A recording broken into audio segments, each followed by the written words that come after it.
काँग्रेस नेत्या जयश्री पाटील यांचा मुख्यमंत्री देवेंद्र फडणवीस यांच्या उपस्थितीमध्ये भाजपा प्रवेश पार पडलाय। त्यामुळे सांगलीत काँग्रेसला मोठा धक्का बसलाय। जयश्री पाटील या माजी मुख्यमंत्री वसंतदादा पाटील यांच्या नातसून तर काँग्रेसचे ज्येष्ठ नेते आणि माजी मंत्री स्वर्गीय मदन पाटील यांच्या पत्नी वसंतदादा घराण्याचा एक मोठा गट आता भाजपात आल्याने सांगली जिल्ह्यात भाजपच्या राजकारणाला आता बळ मिळालं असल्याचं सुद्धा चर्चा आहे। जयश्री पाटील वसंतदादाच्या नातसून काँग्रेसचे ज्येष्ठ नेते स्वर्गीय मदन पाटील यांच्या पत्नी अनेक स्थानिक संस्थांमध्ये सक्रिय सहभाग।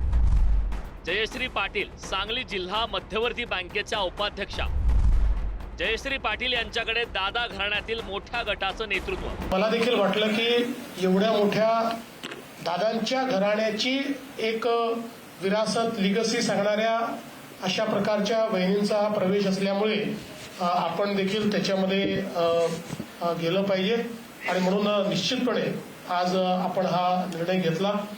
सांगलीचा विकास कसा करायचा, कारण सांगलीत बरेच प्रश्न प्रलंबित आहेत आणि ते शेतीनाला असू दे किंवा वारणा उद्भव योजना असू दे, असे बरेचसे प्रश्न प्रलंबित आहेत। त्यासाठी आपण सर्वजण प्रयत्न करूया आणि त्याला साथ ही सर्वजण देतील अशी मी आशा व्यक्त करते। आणि माझा हा प्रवेश केला त्याबद्दल तुम्हा सर्वांचे मी मनापासून आभार मानते। त्यांना मी शुभेच्छा देईन त्या पक्षात। काय यशवंतराव चव्हाण साहेबांच्या पासून वसंतराव दादांपर्यंत या कृष्णाकाठची माणसं विचारायला पक्की होती। या सगळ्यांनी एक विचाराची कास धरून काम केलं।